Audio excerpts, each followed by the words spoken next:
This week, the Minnesota Vikings go on the road to play the Indianapolis Colts. I've been very high on the Indianapolis Colts this year. That offense is looking really good. The Indianapolis Colts have an amazing offensive line, which is what Phillip Rivers needed. Now, given they lost to the Jacksonville Jaguars in week 1, I think we can all agree Jacksonville Jaguars, before week 1, we would all say they were the worst team in the NFL. Now it's looking like that New York Giants with Saquon looking that bad. Saquon's going to step it up, though. I mean, that was just his first season coming off of an injury. He's going to step it off. But that Colts offense is looking really good this year. But you have to give it. They lost to the Jacksonville Jaguars. Gardner Minshew had a great game, though. Gardner Minshew had a great game. I was not expecting that. But Colts lost to the Jacksonville Jaguars. So the Vikings, please go 1-1. Don't start the season 0-2. Please don't start the season 0-2. So we're going to look at what the Vikings will need to do to stop the Indianapolis Colts offense. Colts are going to pass all over us. Colts are going to pass all over us. Vikings are the worst team against the pass right now. And if Phillip Rivers has time under center, it's going to be really hard for the Minnesota Vikings to put up as many points as they will against us because of how great their offense is looking right now. T.Y. Hilton, how are we going to guard T.Y. Hilton?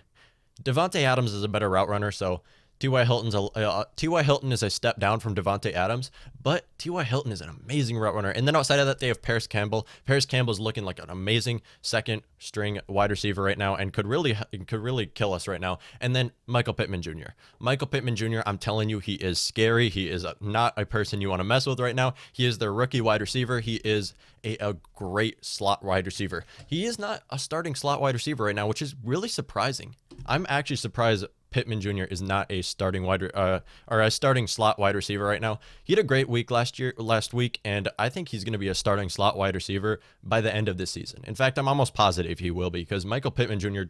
great in college. And then they have another rookie, Jonathan Taylor. I was saying Marlon Mack is not a starting running back anymore. I know he had a few great seasons. Marlon Mack had a few great seasons, but they needed to draft a new running back. And of course, they drafted Jonathan Taylor, who my pick was the best running back in the 2020 draft this year.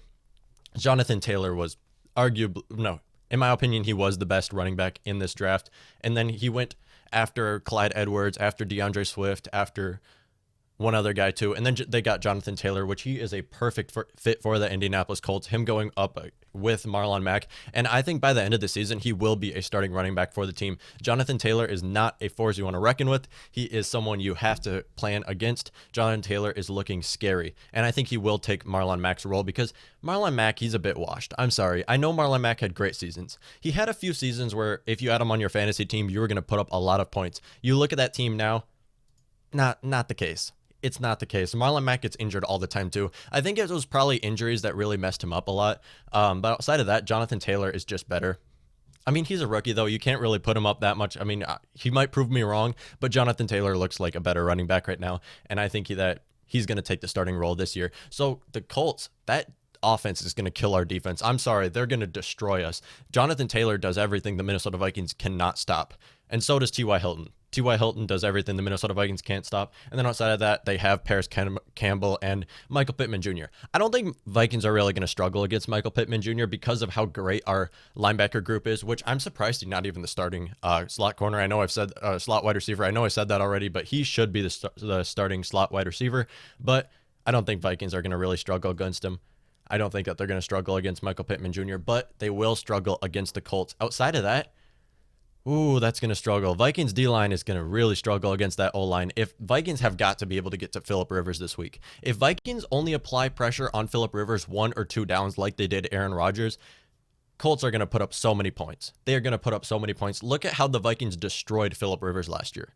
7 turnovers last year the LA Chargers had with the Minnesota Vikings, and Minnesota Vikings destroyed them. Minnesota Vikings killed them. We didn't even have Dalvin Cook that week. Minnesota Vikings still destroyed them. And that was because Phillip Rivers, when he's under pressure, he cannot scramble, he cannot move, he messes up, he throws interceptions, and that's what the Vikings have to do is apply pressure on Phillip Rivers. And they know that. Vikings know that. All you have to do is get to Phillip Rivers, and you should be able to win the game. Now, of course, they have Jonathan Taylor, so they're going to be handing off the ball a lot more than they were last year when he was with the Chargers last year. And, oh, man, I don't know.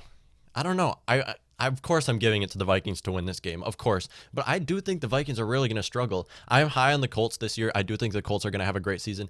But they lost to the Jacksonville Jaguars. So if the Vikings lose to the Colts, this is not looking good at all. This is not looking good at all. Vikings O-line is also going to struggle against that D-line. You know who their starting corner is? They're starting Xavier Rhodes on the right side. Thielen against Xavier Rhodes is going to be fun to watch.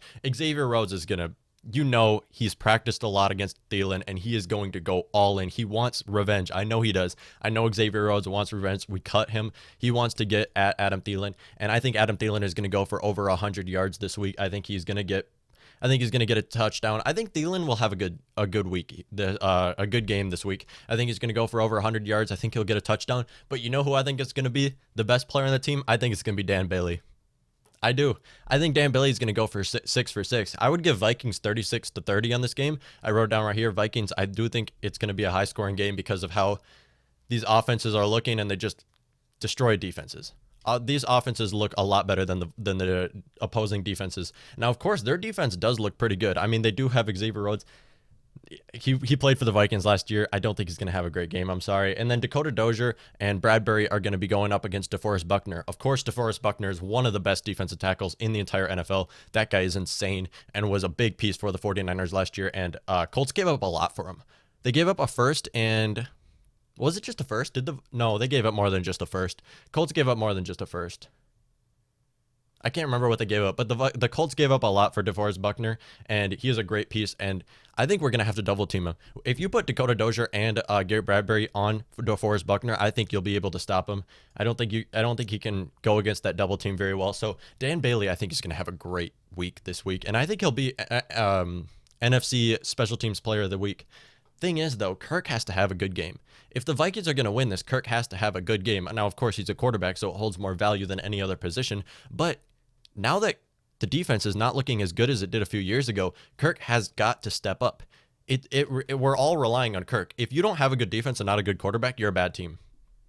That's just facts. If you don't have a good defense, you don't have a good quarterback, you're a bad team. You are always a losing record team. So that's why this week we have to rely more on Kirk than we do on our defense. 2 years ago, it was Kirk's first season. They didn't do bad. I think they did go 8-8, so they went about average. But that's because the defense can win you some games.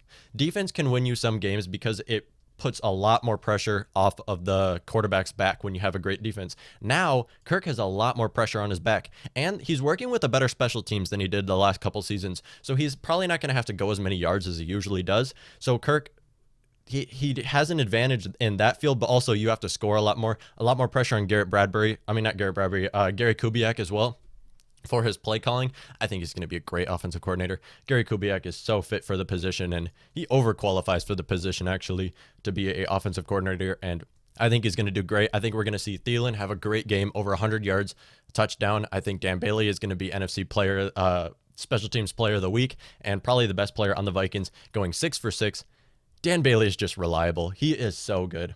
I think he's one of the best kickers in the league, but the thing is, there's like a gap between him and like the Will Lutz of the league and the Justin Tuckers of the league and the Josh Lambos and there's a gap, and then there's probably Dan Bailey, who's like leading the pack of the middle kickers. Dan Bailey he's reliable. He's very reliable. He can get you just about anything you want from him, but he still misses some really easy kicks that, oh, it hurts to see. It hurts to see, which all Vikings kickers do. I feel like you put on a Vikings uniform and you're automatically going to miss some 20-yard kicks. It's just what happens with the Vikings.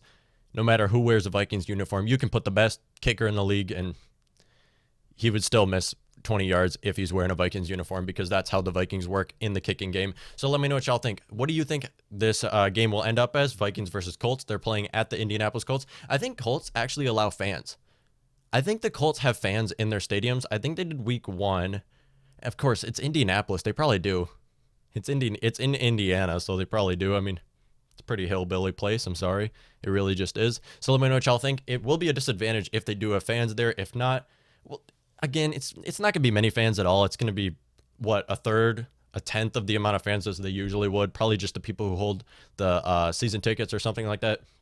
Let me know what y'all think. How do you think this game will go? Who do you think will have the best team, the best player for the Minnesota Vikings and for the Indianapolis Colts? T.Y. Hilton's going to have the best game of his season, I bet, just because of how that Vikings secondary looks, and I don't think we're going to be able to stop T.Y. Hilton. Unless if you throw Anthony Harris and Mike Hughes on T.Y. Hilton, I think you will be able to stop him. Again, he's not as good as Devontae Adams, so you can't really compare him with that. So let me know what y'all think about this.